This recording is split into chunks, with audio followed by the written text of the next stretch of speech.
You're not looking at a normal mountain. You're looking at a bomb made of rock, ice, steam, and pressure. And this morning, the side of that mountain is already moving. In a few minutes, Mount St. Helens will not erupt normally. It will not simply explode upward into the sky. It will tear open sideways. A wall of ash, gas, and shattered rock will race across the forest.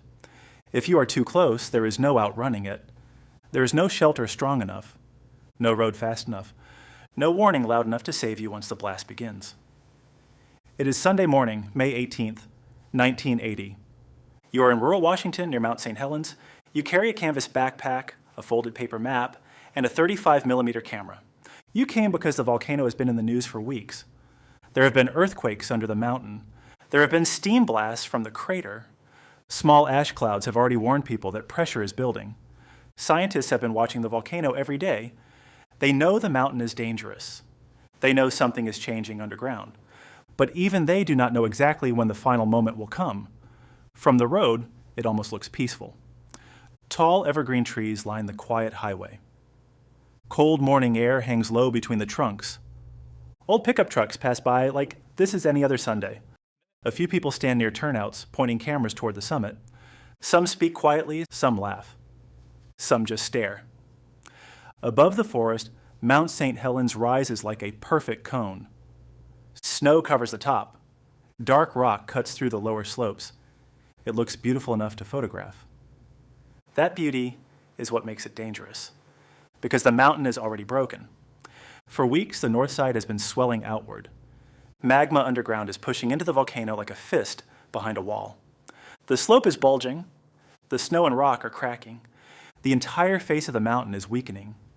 Every small earthquake is shaking something already unstable. Every steam blast is another sign that pressure is looking for a way out.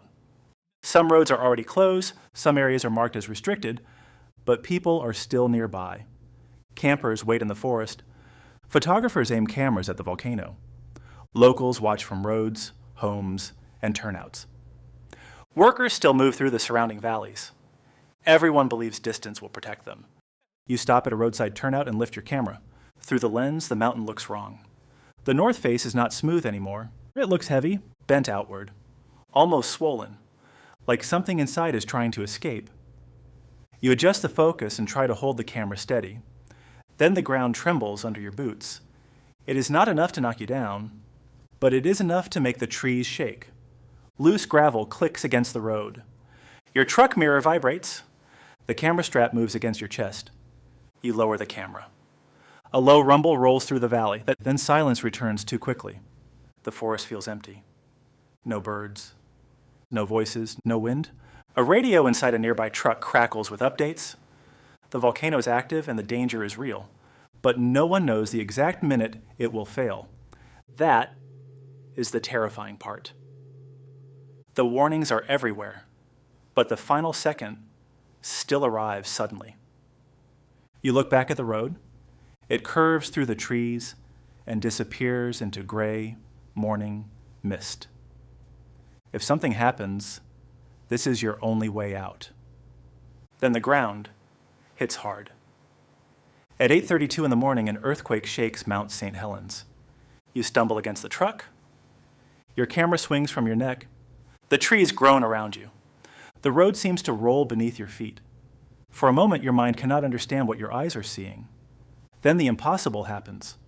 The top and north side of the mountain begin to slide away. A wall of rock, snow, and ice collapses down the volcano. It is not a small landslide. It is a whole section of the mountain breaking loose. The mountain is not erupting yet. It is falling apart. That collapse removes the pressure holding the volcano back. For one frozen second, the mountain opens. Then everything inside it explodes outward. Steam, gas, ash, and broken stone blast through the scar. The eruption does not rise first, and it shoots sideways. A boiling gray cloud races across the land. It moves faster than anything in the forest can escape. Forests vanish under it. Trees bend, snap, and disappear. Entire hillsides are swallowed in seconds. If you were in the center of that blast, your story would already be over. But you are not in the center. You are on the edge. Close enough to see the cloud moving through the valley, close enough to feel the air change, close enough to understand what happens next. You run, you throw yourself into the truck. The key turns. For one awful second, nothing happens. Then the engine catches. Behind you, the road begins to disappear.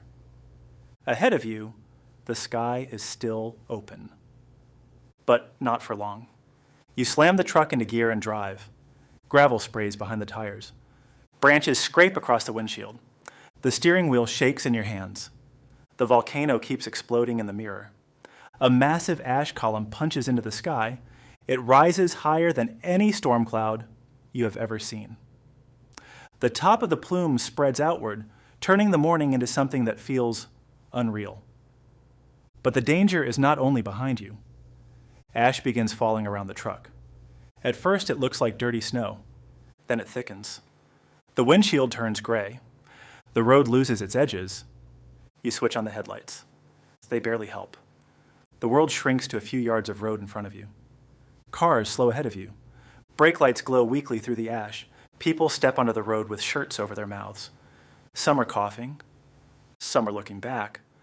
Some are frozen, as if their bodies cannot decide what to do. Every breath tastes like dust and metal. Ash gets into your hair, your clothes, your camera, and your lungs. It coats your tongue, it scratches your throat. You pull your shirt over your mouth and keep moving. Then you hear water where there should not be water. The eruption has melted snow and ice on the mountain. Rivers are turning into walls of mud, not normal floodwater.